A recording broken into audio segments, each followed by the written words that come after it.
وبركاته. الحمد لله والصلاة والسلام على رسول الله وبعد. প্রশংসা আল্লাহ তাআলার, যিনি আমাদের সৃষ্টি করেছেন এক বিন্দু তুচ্ছ পানি হতে, তারপর সুন্দরতম অবয়বে প্রেরণ করেছেন এই পৃথিবীতে নর এবং নারী হিসেবে। আলহামদুলিল্লাহ। অসংখ্য দুরূদ ও সালাম নাজিল হন মুস্তাফা সাল্লাল্লাহু আলাইহি ওয়াসাল্লামের উপর, যার পরে এই পৃথিবীতে আর কোনো নবী রাসূল আগমন করবেন না। আমরা সবাই বলি আল্লাহুম্মা সাল্লি আলাইহি, আল্লাহুম্মা বারিক আলাইহি।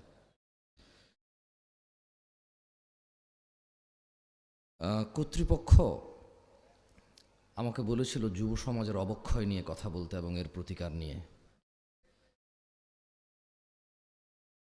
আসলে অবক্ষয় তো খালি যুবকদের হয়নি, বুড়াদেরও হয়েছে। এক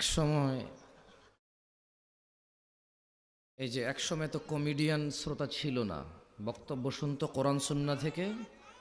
কি শুরু করছেন ভাই? কি এগুলো? কি শোনেন না আপনি? আপনার মন কোথায়? আমি তো শুনতে পাচ্ছি, আমারটা নিজে ভালো। এই তোমরা সাউন্ড সিস্টেম ধরবা না, একদম বরাবর আছে এটা। আপনি মনোযোগী হন। নারায়ে তাকবীর বলতেছে সহি আকীদার লোকজন, আসলে চিল্লাচিল্লি করতেছে, কমেডি করতেছে, হাসতেছে। What is this? হ্যাঁ, আপনাকে নিষেধ করছি না ধরতে ভাই? আপনাকে তো নিষেধ করছিলাম না ধরতে, ধরলেন কেন? সাউন্ড সিস্টেম তো ভালো ছিল, কেন ধরছে? নিষেধ করছি না সাউন্ড?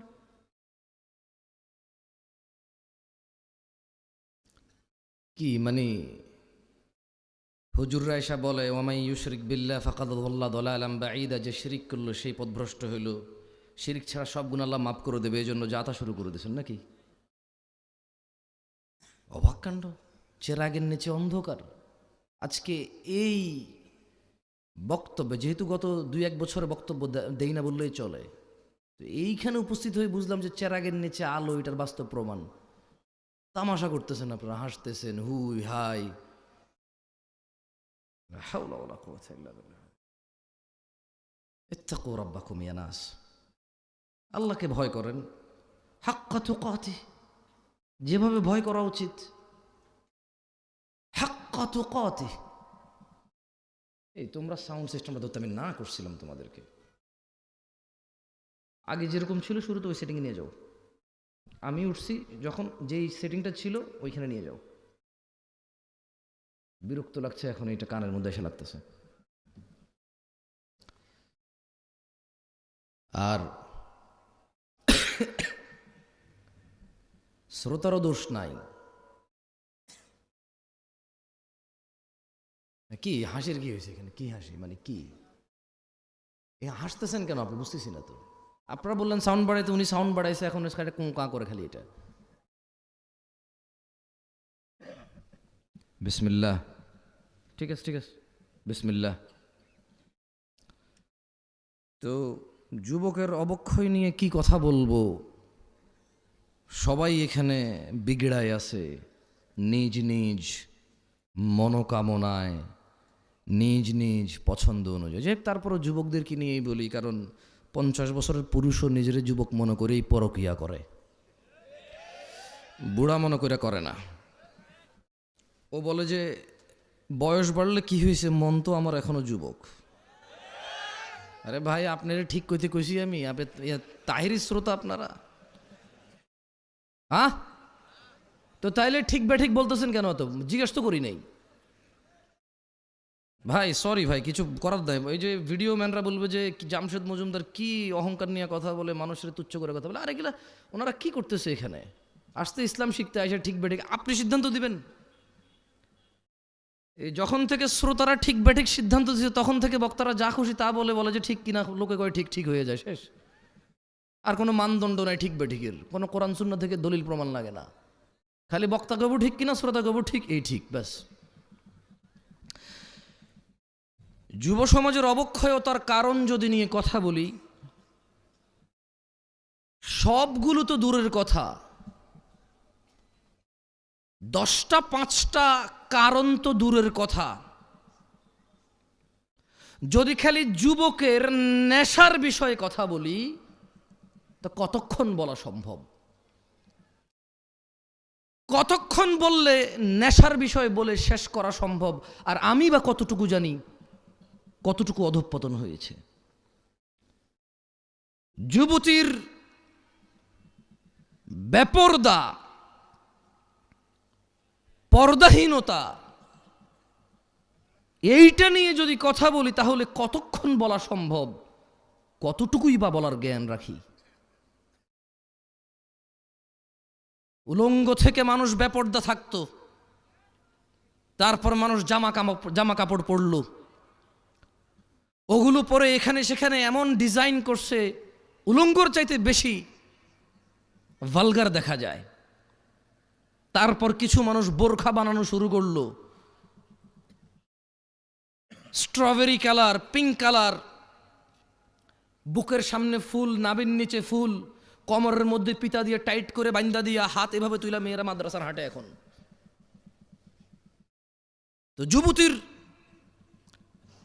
আমার বোনের বেপরদা নিয়ে কথা বললে কতক্ষণ কথা বলবো আর কতটুকুই বা বলা সম্ভব? আমি বা কতটুকু জানি? যুবকের অবক্ষয় নিয়ে কথা বললে রাস্তাঘাটে কোনো মেয়ে ছক্কা লুডু খেলে না, সবগুলা যুবকরাই তো খেলে। রাস্তাঘাটে যুবতীরা সিগারেট, গাঁজা, ইয়াবা সেবন করে বেড়ায় না, যুবকরাই করে। এখনো সিনেমা হলের টিকিট যুবক যুবতীকে ফুসলায় ফাসলায় 2টা টিকিট কেটে নিয়ে যায় সিনেমা দেখতে। এখনো জানার সমস্ত বিল যুবক ভরে। রাস্তাঘাটে মারামারি, গালিগালাজ, এগুলো যুবকরাই করে, পুরুষরাই করে। আবার আল্লাহ থেকেও আদিষ্ট হয়েছে প্রথমে নিজের চক্ষু অবনত করে লজ্জাস্থানের হেফাজত করতে। সেই যুবক কিনা বেপরদা মহিলার দিকে তাকিয়ে থেকে ফেসবুকে পোস্ট করে, মাইক হাতে বেয়ে কথা বলে, জায়গায় জায়গায় সমালোচনা করে, সমাজটা নষ্ট হয়ে গেছে, নারীরাই নষ্টের মূল, বেপরদা চলে, সব ছেলে নষ্ট করে দিছে। অথচ ও ল্যাংটা হাঁটলেও পুরুষের জন্য আল্লাহর পক্ষ থেকে আদেশ, নিচে তাকাবে তারপরে হাঁটবে। ও নিচে তাকাবে না, নিজেরটা মানবে না, আরেকজন মানে নাই সেটার সমালোচনা করে বেড়ায় যুবক। এখানকার যুবকের ধারণা পর্দা মানি হচ্ছে মহিলা, পর্দা মানি মা, বোন, স্ত্রী, কন্যা, দাদি, নানি, ফুফি, খালা। পর্দা মানি মহিলা। যখন তারা পর্দাকে এভাবে খ্রিস্টানদের মতো, ইহুদি নাসারাদের মতো যখন পরিবর্তন করতে শুরু করলো পর্দার মিনিং, তখন আল্লাহর আযাব এদের উপরে চলে আসছে। এদের মহিলারা বলতেছে যে আরে পর্দা কি পোশাকে আছে নাকি, মনে হলো পর্দা। কারণ এরা পর্দার অপব্যাখ্যা করেছে, এরা পর্দার মানে সমস্ত মহিলার বদনাম করেছে। কিন্তু নিজেকে যে আল্লাহ নিচের দিকে তাকানোর জন্য বলেছে, ওই মহিলার দিকে না তাকাইতে বলেছে, নিষেধ করেছে, সেটা মানেনি। ঘরে সিলিন্ডার গ্যাস ব্লাস্ট হলে নতুন বউ মারা গেছে, পুকুরে পড়ে মারা গেলে নতুন বউ মারা গেছে, যে বউটা যৌতুক দেওয়ার কথা ছিল যৌতুক দিতে পারে নাই, মোহর দিয়ে বিয়ে করার কথা ছিল, পুরুষ যৌতুক নিচ্ছে। এরপরে বলতেছে সমাজে পুরুষ নির্যাতন হয়, আপনারা জানেন না। তো তুই কি পুরুষ রে বেটা? পুরুষ তো মহিলাকে টাকা দিয়ে বিয়ে করে, তুই তো টাকা নিচ্ছিস। পুরুষ তো মহিলাকে টাকা দিয়ে বিয়ে করে, পুরুষ উপার্জনের জিম্মেদার নিজেকে মনে করে। মা বোনকে কাজে লাগাই দেয় না, মেয়েকে কাজে লাগাই দেয় না। পুরুষ মর্যাদা সম্পন্ন হয়, বলবে 3 বেলা খাবো, না পারলে 2, না পারলে 1। কিন্তু জিম্মেদারি উপার্জনের আমার বোনের না, আমার মায়ের না। যদি করে মুসলমান মেয়ে, কোনো হারাম কিছু নাই, মহিলা কাজ হতে পারে। আল্লাহ আমাদেরকে বুঝার তৌফিক দান করুন। কি এখনো কি হাসি পাচ্ছে? নাম হচ্ছে সালাফি কনফারেন্স। বসে আছে যারা নিজেদেরকে দাবি করে মানহাজুস সালাফের মধ্যে যারা আছি আমরা। মানহুমুস সালাফ, সালাফকে আসহাবান নবী সাল্লাল্লাহু আলাইহি ওয়াসাল্লাম, নবী সাল্লাল্লাহু আলাইহি ওয়াসাল্লামের সাহাবারা হচ্ছে সালাফ। আমরা বলছি আমরা ওদের অনুসরণকারী, আর বসে বসে কমেডি করি এখানে এসে। আল্লাহ আমাদেরকে বোঝার তৌফিক দান। সরি, আপনারা মনে কষ্ট নিয়েছেন আমার কোথায়? দুঃখজনক এই শীতের মধ্যে এত কষ্ট করে বসে আছেন হাসি তামাশা করার জন্য, মোবাইলে কমেডি দেখেন, এখানে বসে আছেন কেন? মনে রাখতে হবে যুবক ভাই আমার, বর্তমানে আমাদের যুব সমাজের অসংখ্য সংকট, অসংখ্য সমস্যায় জর্জরিত আমাদের সমাজ। এর মধ্যে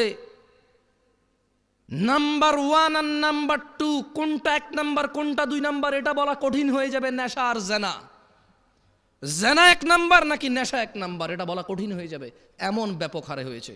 ছেলে জেনার সম্পর্ককে প্রেম বলে, ভালোবাসা বলে। ছেলে জেনার সম্পর্ক কন্টিনিউ করে কেন? বিয়ে করবে আশ্বস্ত হয়ে। সে জেনাকে হালাল মনে করে নিয়েছে, কারণ সে মনে করে ওই মেয়েকে সে বিয়ে করবে, এই জন্য তার জন্য এটা হালাল মনে করে সে। অথচ সে ভুলে যায় সে মারা যেতে পারে। সে ভুলে যায় ওই একই মেয়েকে বিয়ে করলেও বিয়ের আগের সম্পর্ক হারাম হারাম বলেই থাকবে লিপিবদ্ধ।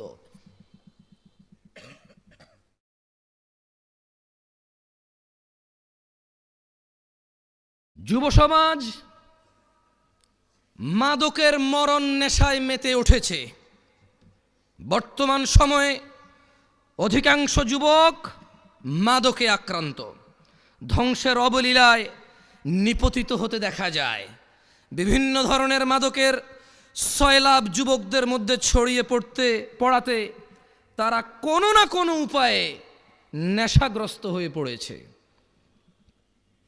যারা নেশা করে তারা অধিকাংশই জানে নেশা কোনো রকম উপকারী বা ভালো কাজ নয়, এবং তা মানুষের জীবনাশক্তি বিনষ্টকারী।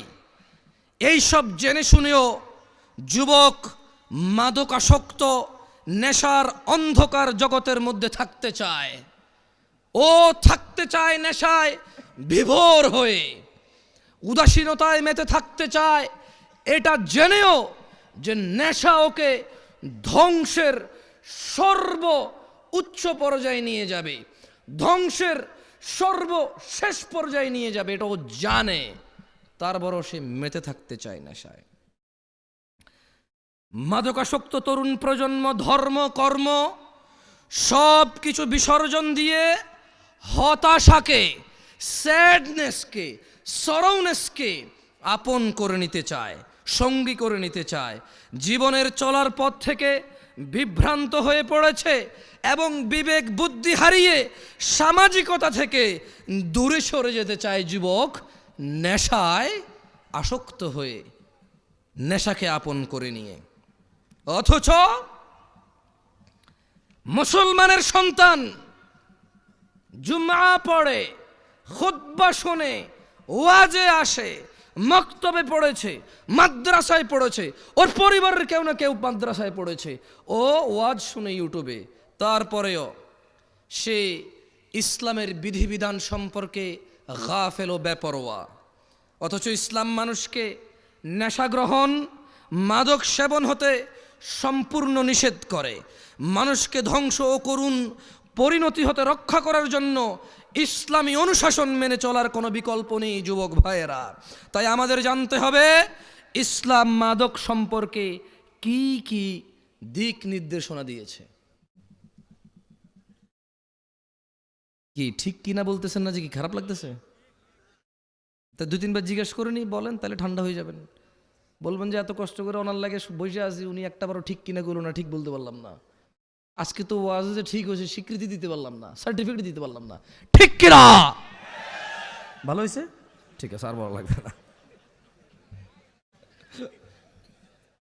লা ইলাহা ইল্লাল্লাহ। দই জমান ভাই, মানুষ জমায়েন না, ওয়াজ জমায়েন না, ওয়াজরে জমতে দিয়ে না, জমে গেলে তো বসে যাবে, শেষ। আমি চাই ওয়াজ না জমুক, ওয়াল্লাহ আমি চাই শ্রোতা না জমুক, ওয়াজ না জমুক।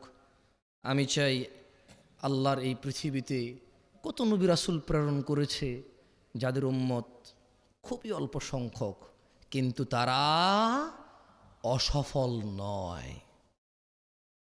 অ্যাজ এ নবী এবং অ্যাজ এ রাসূল আলাইহিমুসসালাম আজমাইন, তারা অসফল নয়। আমি জামশেদ মজুমদার কখন এটা বিশ্বাস করি না, এত বড় প্যান্ডেলে এত মানুষ থাকলেই কল্যাণ। আমি বিশ্বাস করি man to man, eye to eye. একজনের সামনে বসে আছি, কথা বলতেছি, ও কানেক্ট হয়েছে, ও বুঝতেছে আমি কি বলছি, ও মেনে নেওয়ার পক্ষে উদ্বুদ্ধ হয়েছে এবং চেষ্টা করতেছে মেনে নেওয়ার জন্য। আমার কাছে এইরকম এত পরিমাণ শ্রোতার চাইতে ওই একজন অনেক বেশি মূল্যবান, যে নিজেকে সংশোধন করার জন্য শুনে।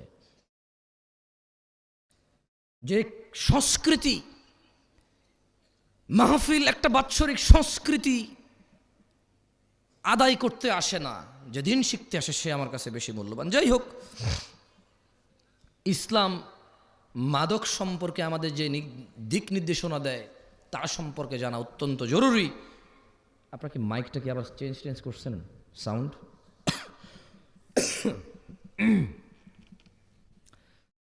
রাসূলুল্লাহ সাল্লাল্লাহু আলাইহি ওয়াসাল্লাম মাদক সম্পর্কে সতর্কবাণী উচ্চারণ করে বলেন, যে কোনো ধরনের নেশাজাত পানীয় হারাম। কোন ধরনের? এইগুলা বলিয়েন, ঠিক বা ঠিক জিজ্ঞেস করবো না, মানে এতক্ষণ তো কথা বলছি, এখন দুই একটা হাদিস পড়বো, আয়াত পড়বো, আপনাদেরকে জিজ্ঞেস করব। যেটা জিজ্ঞেস করব ক্লাসে যেমন শিক্ষকরা ছাত্রদেরকে পড়ায়া জিজ্ঞেস করে, ছাত্ররা বলে, আমি চাই একটা হাদিস পড়বো, আপনাদের জিজ্ঞেস করব, আপনারা বলবেন। তাহলে কি হবে, আপনারা যখন বলবেন এটা আপনারা ইজিলি মুখস্থ করতে পারবেন, মনে থাকবে ইনশাআল্লাহ। আল্লাহ আমাদেরকে তৌফিক দান করুন, আমিন। তাহলে মুহাম্মদ সাল্লাল্লাহু আলাইহি সাল্লাম বলেছেন যে কোনো ধরনের নেশাজাত পানীয় হারাম। কয় ধরনের? কোনোটা কি বাদ গেছে? টিকটিকির লেজ, ইয়াবা, গাঁজা, এগুলো তো হাদিসের নাম নিয়ে নাই, এগুলো হাদিসে নাম নিয়ে নাই। কিন্তু যেই জিনিসের নেশা হয় সেটা হারাম কে বলেছে? মুস্তাফা আলাইহিস সালাম। তিনি আরো বলেন, কুল্লু মুস্কিরিন খামর, নেশাজাত যে কোনো দ্রব্যই মাদক, ও কুল্লু মুস্কিরিন হারাম, আর যাবতীয় মাদকই হচ্ছে হারাম। ওয়ামান শারিবাল খামরা ফিদ দুনিয়া ফামাতা ওয়া হুয়া ইউদমিনুহা লাম ইয়াতুব, আর যেই ব্যক্তি দুনিয়াতে মাদক সেবন করে অতঃপর নেশাগ্রস্ত অবস্থায় মৃত্যুবরণ করে তওবা না করে, লাম ইয়াশরাবহা ফিল আখিরাহ, আল্লাহ সুবহানাহু ওয়া তাআলা আখিরাতে তাকে মদ পান করা থেকে বঞ্চিত করবে।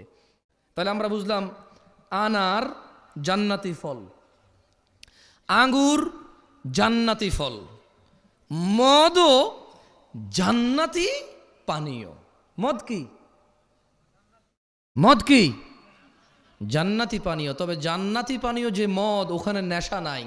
বিশ্বে আমরা মানুষরা যে মদ তৈরি করি সেই মদের নেশা আছে, আর যদি নেশা না হয় এটাকে মদই বলা হয় না। বুঝে আসছে না? আসে নাই? ওটাকে শরবত বলে। কি বলে? যেটা খেলে নেশা হয় না ওটাকে কি বলে? আর যেটাই খেলে নেশা হয় সেটাকে কি বলে? মদ। আখিরাতের মদে নেশা হবে না, কিন্তু ওটার নাম মদ। কেমন? আল্লাহ আমাদেরকে বুঝার তৌফিক দান করুন, আমিন। মানব সভ্যতার প্রতি মারাত্মক হুমকি সৃষ্টিকারী দেশের অন্যতম অভিশাপ মাদকাসক্তি। মাদক দ্রব্যের নেশার ছোবল এমনই ভয়ানক যে তা ব্যক্তি, পরিবার, সমাজ, দেশ থেকেই বিচ্ছিন্ন করে না খালি, বরং তা সমগ্র জীবন ধ্বংস করে দেয়। মানবতার মুক্তির কাণ্ডারি ইসলামই সর্বনাশা মাদক সম্পর্কে মানব জাতিকে সর্বোচ্চ সতর্ক করেছে।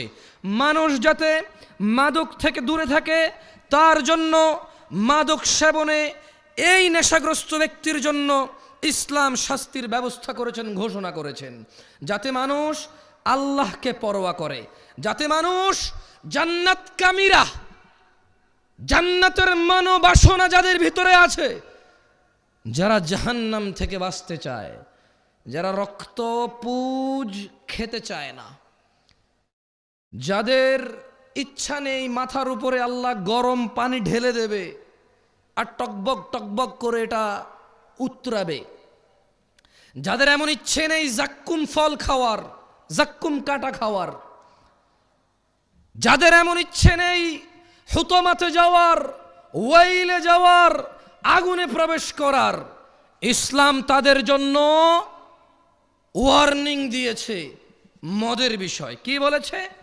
কোরআনুল কারীমে আল্লাহ বলেছে, ইয়া আইয়ুহাল্লাযীনা আমানু, ও মুমিনগণ। তাহলে কি সবাইরে বলছে? সবাইরে বলছে? কারে বলছে? কারে বলছে? অমুসলিমদেরকে বলে নাই? irrelevant to them because they don't believe in Allah subhanahu wa ta'ala. তারা আল্লাহকে বিশ্বাস করে না, সো তারা আখিরাতকে বিশ্বাস করে না, জান্নাতকে বিশ্বাস করে না, জাহান্নামকে বিশ্বাস করে না, বলে যে আমরা দেখছি না তো এটা। অথচ তারা আলোকে বিশ্বাস করে দেখা যায় না, বাতাসকে বিশ্বাস করে দেখা যায় না। এরপরে আবার প্রতিবেদন আসবে, এই জমিন থেকে অমুক গ্রহে যেতে 10 লক্ষ কোটি বছর লাগবে। তুই কেমনে বুঝছস? তুই কি গেছস? যে ফিরে আসছিস? বুঝছিস? হ্যাঁ আমি গেছি, 10 লক্ষ কোটি বছর লাগছে আমার। হ্যাঁ, তারা এগুলো বিশ্বাস করে। অবশ্য আমি বলছি না যে ভুল, তবে আমি সঠিকও বলতে পারবো না, কারণ কোনো একটা জিনিসের দূরত্ব বলার জন্য জরুরি হচ্ছে আমি ওই দূরত্বটা বুঝবো, গতিটা বুঝবো, ক্যালকুলেশন করবো যে হ্যাঁ এতদিন পরে যায় পৌঁছাবে। এখন একটা জিনিস 10 লক্ষ কোটি বছর দূরে, আমি কেমনে বুঝছি এটা 10 লক্ষ কোটি বছর? মানে আমি কিছু কি, মানে কোনো একটা গতিশীল কিছুকে তো বানাইতে হয়েছে, বানায় মাপতে হয়েছে, এটা যদি এই গতিতে যায় তাহলে 10 লাখ কোটি বছর লাগবে। এখন এটা এই গতিতে 10 লাখ কোটি বছর লাগবে কেমনে বুঝছি? ওই দূরত্ব তো আমি দেখতেছি না। তারা এগুলো বিশ্বাস করে। তারা জান্নাত জাহান্নাম বিশ্বাস করে না, বলে যে দেখছি না। অথচ ঘুমের মধ্যে মানুষ কান্না করে, কেন? সাপে কামড় দিছে। ঘুমের মধ্যে মানুষ ঘামায়া যায়, কেন? খাদে পড়ে যাচ্ছে। ঘুমের মধ্যে মানুষ হাউ মাউ করে চিল্লায়, কেন? ওর বাপ মারা গেছে, মা মারা গেছে। উঠে দেখে যে না, ও স্বপ্নে দেখেছে। ও ঘুমে কষ্ট পায়। ঘুমে কি পায়? কষ্ট পায়। সে জাহান্নামে যে আযাব আছে সে সেটা অনুভব করতে পারে না, বলে যে দেখি নাই। তাহলে আল্লাহ কাকে বলেছে? খেয়ে ফেলেছেন, চা নাস্তার ব্যবস্থা করুন, এরা তো ওয়াজ খেয়ে ফেলে। ইয়া আইয়ুহাল্লাযীনা আমানু, হে তোমরা যারা ঈমান এনেছো, ইন্নামাল খামরু ওয়াল মাইসিরু ওয়াল আনসাবু ওয়াল আজলাম রিজসুম মিন আমালিশ শাইতান ফাজতানিবুহু লাআল্লাকুম তুফলিহুন। ও আমার যুবক ভাই, মনোযোগ দিয়ে শোনো, তোমার রব কি বলছে। তিনি বলছেন, ও তোমরা যারা ঈমান এনেছো, নিশ্চয় মদ, জুয়া, প্রতিমা ও ভাগ্য নির্ণয়ক তীর হচ্ছে ঘৃণ বস্তু, শয়তানের কারসাজি। সুতরাং তোমরা এই সব বর্জন করো। কেন বর্জন করবে? লাআল্লাকুম তুফলিহুন, লাআল্লাকুম তুফলিহুন। মদ ছেড়ে দাও, লাআল্লাকুম তুফলিহুন। জুয়া ছেড়ে দাও, লাআল্লাকুম তুফলিহুন, যাতে তোমরা সফল হও, বিজয়ী হও। কোন মানুষ মদ খেয়ে, নেশা করে অথবা জুয়া খেলে সফল হবে না, ইম্পসিবল। আল্লাহ সুবহানাহু ওয়া তাআলা বলেছে এটা, যে তোমরা মদ ছাড়ো, জুয়া ছাড়ো। কেন? লাআল্লাকুম তুফলিহুন, যাতে তোমরা সফল হতে পারো। আবু দারদা রাদিয়াল্লাহু আনহু থেকে বর্ণিত, তিনি বলেন, আমাকে আমার প্রিয় বন্ধু রাসূল সাল্লাল্লাহু আলাইহি ওয়াসাল্লাম এই মর্মে ওসিয়ত করেছেন, লা তাশরাবিল খামর ফাইন্নাহা মিফতাহু কুল্লি শার। একদা আবু দারদা রাদিয়াল্লাহু আনহু বলছে যে মুহাম্মদ সাল্লাল্লাহু আলাইহি সাল্লাম আমার বন্ধু আমাকে ওসিয়ত করেছে। কি করেছে?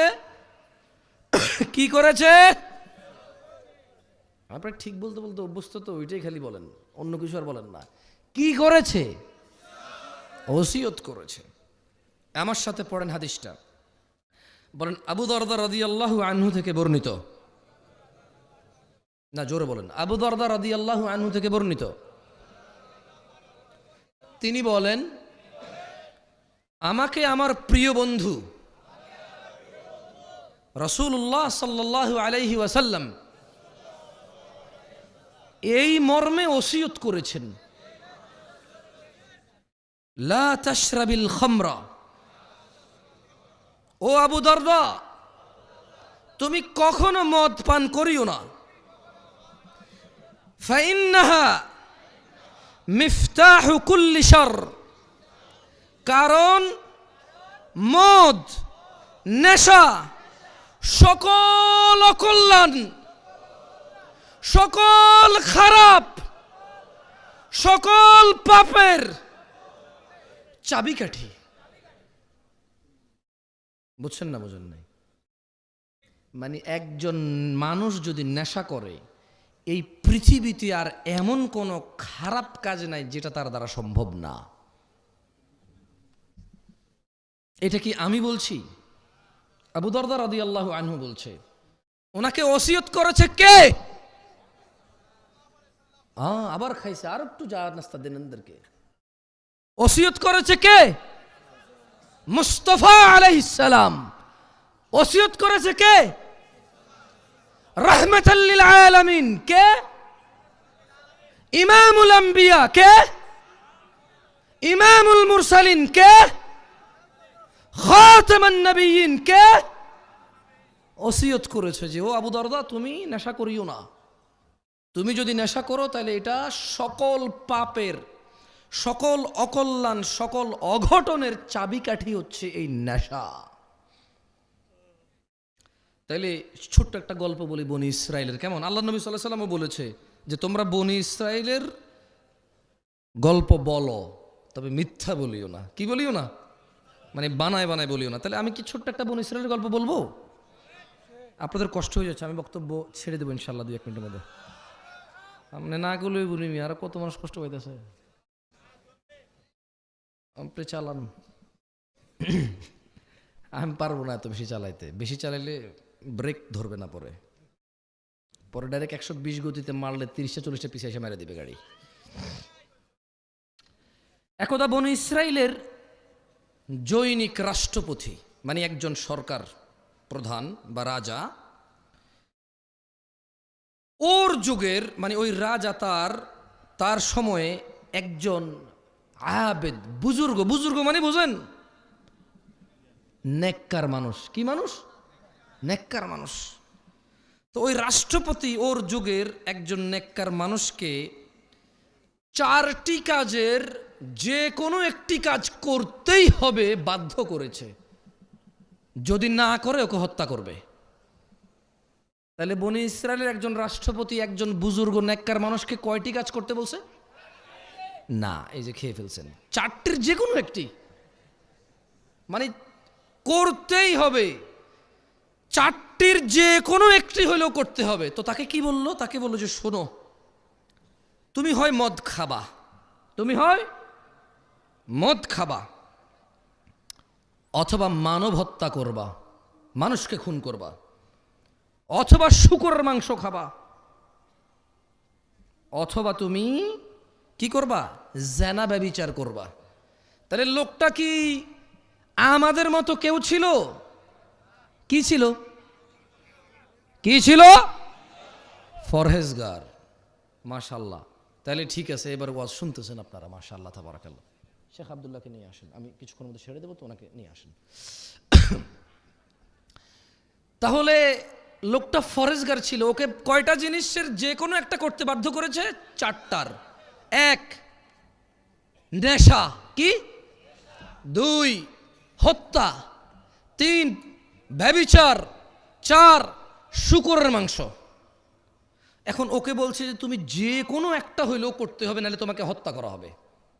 তো ওই বুজুর্গ চিন্তা করলো শূকরের মাংস কিভাবে খাই, মানুষ কিভাবে হত্যা করি। না, এটা এখানে লেখা নাই।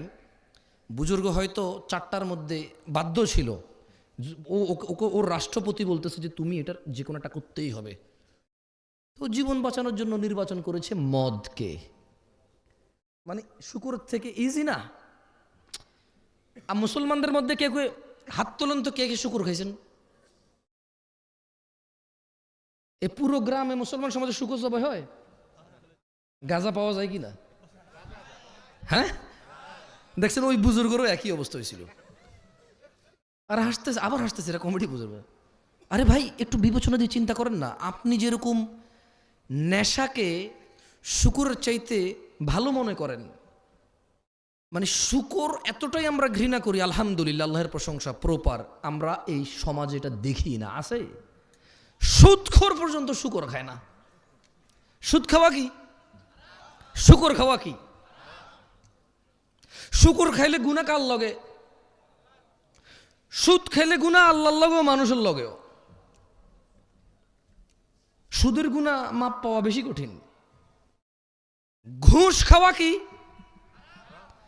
শূকর খাওয়া কি? শূকর খাইলে কার সাথে গুনাহ, আর ঘুষ খেলে কার কার সাথে গুনাহ? আল্লাহ এবং মানুষের সাথে। মানুষের হক খাইছে সে, আমি বুঝাতে পারি নাই। তো এই দেশে ঘুষখোর আছে? মুসলমান ঘুষখোর আছে? মুসলমান শূকরখোর আছে? মুসলমান মদখোর আছে? মুসলমান শূকরখোর আছে? নাই। তো আপনি হয়তো চিন্তা করবেন যে ওই লোক যদি এত ফরজগার হয় তাহলে সে মদ নির্বাচন করলো কেন? কারণ বস্তুত মদ, শূকর অথবা হত্যা, ব্যভিচারের চাইতে নর্মাল মনে হয় মানুষের কাছে।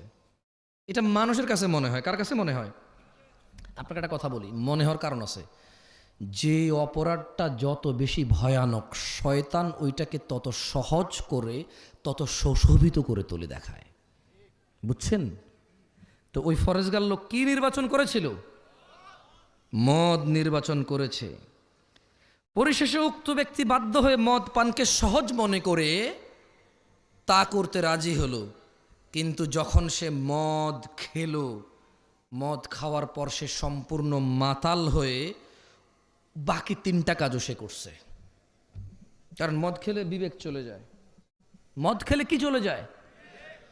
তো যখন সে সহজ মনে করে মদ খেলো, নেশাগ্রস্ত মাতাল হয়ে জেনাও করছে, শূকরও খাইছে। আল্লাহ তাআলা আমাদেরকে বুঝার তৌফিক দান করুন। আমি যে একটু আগে বলেছি যে যেই অপরাধটা যত বড়, মানুষের জন্য যত ধ্বংসশীল, শয়তান এটাকে তত কি করে দেখায়?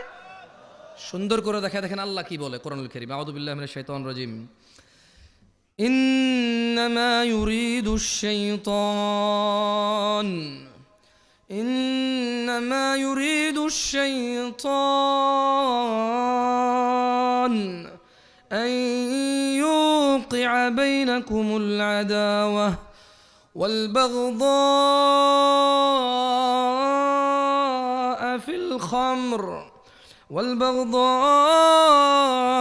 في الخمر والميسر ويصدكم عن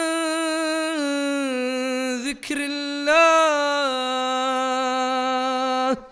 وعن الصلاة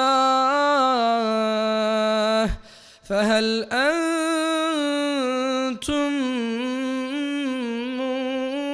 মুনতাহুন। নিশ্চয়ই শয়তান মদ জুয়ার দ্বারা, নিশ্চয়ই ইন্নামা ইউরিদুশ শাইতান, নিশ্চয়ই শয়তান চায় মদ জুয়ার দ্বারা তোমাদের মধ্যে পারস্পরিক শত্রুতা বিদ্বেষ ঘটাতে এবং তোমাদের আল্লাহর স্মরণ ও নামাজ থেকে বিরত রাখতে। নিশ্চয় শয়তান কি চায়? মদ জুয়ার মাধ্যমে নিজেদের মধ্যে ভেজাল পাকাই দিতে এবং সলাত থেকে দূরে রাখতে এবং আল্লাহর স্মরণ থেকে দূরে রাখতে। তবু কি তোমরা, আল্লাহ বলছে যে ফাহাল আনতুম মুনতাহুন, ও এলাকার নাম কি? হ্যাঁ, তেঘরা বিরল। ছোট অংশ বিরল নাকি বড় অংশ বিরল? আর তেঘরা কি? তেঘরা কি? আরে বাপরে, মাশাআল্লাহ, গ্রাম এত বড় হয়? ঘন বসতি ভাই আপনাদের দিকে, মাশাআল্লাহ মাশাআল্লাহ তাবারাকাল্লাহ। তাইয়্যিব, তাইলে সূরা আল মাইদা আল্লাহ বলছে যে ইন্নামা ইউরিদু শাইতান, শয়তান চায় আন ইউকিআ বাইনাকুমুল আদাওয়াতা ওয়াল বাগদাআ ফিল খামরি ওয়াল মাইসির, শয়তান চায় তোমাদের মধ্যে মদ আর জুয়ার মাধ্যমে পরস্পরে বিদ্বেষ, শত্রুতা লাগায় রাখতে। ওয়াসুদ্দাকুম আন যিকরিল্লাহ, এবং সে চায় তোমরা আল্লাহর স্মরণ ভুলে যাও। ওয়া আনিস সালাহ, শয়তান চায় তোমরা নেশার জুয়ার বলিবশত হয়ে নামাজ থেকে বিরত থাকো। আল্লাহ আজ্জা ওয়া জাল বলছেন ফাহাল আনতুম মুনতাহুন, তবু কি তোমরা বিরত হবে না নেশার জুয়া থেকে? কি থেকে? তাহলে নেশার জুয়ার মধ্যে শয়তান কি করতে চায় আমাদের পরস্পরের মধ্যে? ভুলে গেছেন সবাই? নেশা আর জুয়া এই দুইটা দিয়ে শয়তান আমাদের আপোষে কি করতে চায়? শত্রুতা লাগায় রাখতে চায়, মারামারি হানাহানি করাইতে চায়, আর আল্লাহর জিকির থেকে বিরত রাখতে চায়, আর নামাজ থেকে বিরত রাখতে চায়।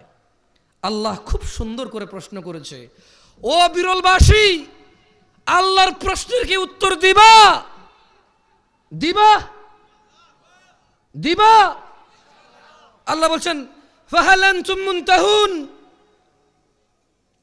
এই মদ জুয়া ছেড়ে দিয়ে নিজেদের শত্রুতা থেকে মুক্ত হয়ে আল্লাহর স্মরণে ফিরে এসে সালাতে ফিরে আসবা। ওয়া মা তাওফীকি ইল্লা বিল্লাহ, আল্লাহ আমাদেরকে তৌফিক দান করুন। যাই হোক, আমাদের শেখ আব্দুল্লাহ ইবনে আব্দুর রাজ্জাক হাফিজাহুল্লাহ চলে আসছে। আমি অনুভব করি মন থেকে আমার কথা বলা এবং ওনার কথা বলা দুইটা কথা হলেও ওনার কথা বলায় আমার কথা বলার চাইতে বেশি জ্ঞান প্রচার এবং প্রসার পায়, এটা আমি মনে প্রাণে বিশ্বাস করি। সেজন্য আমি জ্ঞানকে অগ্রাধিকার দেব, বুদ্ধিমত্তাকে অগ্রাধিকার দেব, দিয়ে আমি আমার বক্তব্য বেশি লম্বা করব না, 2-3 মিনিটের মধ্যে শেষ করে দেবো ইনশাআল্লাহুল আজিজ। মাদকের বিস্তার কিয়ামতের আলামত। ভাই আমার, ঘুষ, সুদ, চুরি, ডাকাতি, দুর্নীতি করে এই সম্পদের পাহাড় কার জন্য? সন্তানের জন্য। তোমার সন্তানের উপরে আসমানটা ভেঙে পড়বে, এই জমিনটা ফেটেও ধসে যাবে, কারণ তুমি টাকার বলিবশত হয়ে, ক্ষমতার বলিবশত হয়ে, উদাসীনতায়, শারীরিক আনন্দে তুমি ভুলে গেছো আনাস ইবনে মালিক রাদিয়াল্লাহু আনহু قال, আনাস ইবনে মালিক রাদিয়াল্লাহু আনহু থেকে বর্ণিত, তিনি বলেন قال রাসূলুল্লাহ সাল্লাল্লাহু আলাইহি ওয়াসাল্লাম, আল্লাহর রাসূল সাল্লাল্লাহু আলাইহি ওয়াসাল্লাম বলেছেন, মিন আশরাতিস সাআতি আন ইউরফাআল ইলম, কিয়ামতের আলামত হচ্ছে, কিয়ামতের আলামতের অন্যতম আলামত হচ্ছে ইলম উঠে যাওয়া, ওয়ায়াসবুতাল জাহল, মূর্খতা প্রতিষ্ঠিত হওয়া, ওয়ায়ুশরাবাল খামরু ওয়ায়াযহারাজ জিনা, মানে কিয়ামতের অন্যতম আলামত হচ্ছে ইলম উঠে যাবে, মূর্খতা প্রতিষ্ঠিত হবে, মদ পান ও জানা ব্যভিচার প্রচার হবে, ব্যাপক হবে, বৃদ্ধি পাবে। তো জানা ব্যভিচার আর নেশা করে যে তুমি কিয়ামতকে নিয়ে আসবা, এই সম্পদ, এই সুন্দর বাড়ি গাড়ি, সন্তান তো ভোগ করতে পারবে না, ওর উপরে তো পাথরের বৃষ্টি হবে, ওর উপরে তো জমিন, ওর নিচে তো জমিন ধসে যাবে, ও তো ওর গোষ্ঠী শুদ্ধ উদ্ধার হয়ে যাবে। ভাই, সো নিজের সন্তানের কথা চিন্তা করো। এই পৃথিবীতে কিয়ামত ডেকে আনার তো দরকার নাই।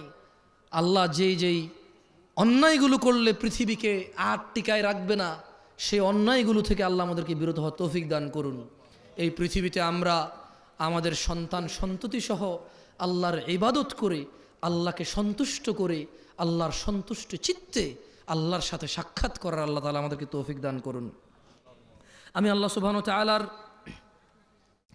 কাছে এই ফরিয়াদ করি, আমার ভাইদের সর্বশেষ একটি হাদিস শুনিয়ে আমি আমার বক্তব্য শেষ করব। ভাই আমার, তোমরা যারা নেশার সাথে জড়িত আছো, তোমাদেরকে বলি, জাবের রাদিয়াল্লাহু আনহু থেকে বর্ণিত একটি হাদিস, রাসূল সাল্লাল্লাহু আলাইহি সাল্লাম বলেছেন, যারা দুনিয়াতে নেশা করবে তাদেরকে আখিরাতে আল্লাহ সুবহানাহু ওয়া তাআলা জাহান্নামীদের শরীরের পচা, গলা, পুজ, ঘাম পান করানোর বিষয়ে তিনি সুবহানাহু ওয়া তাআলা প্রতিশ্রুতি দিয়েছে।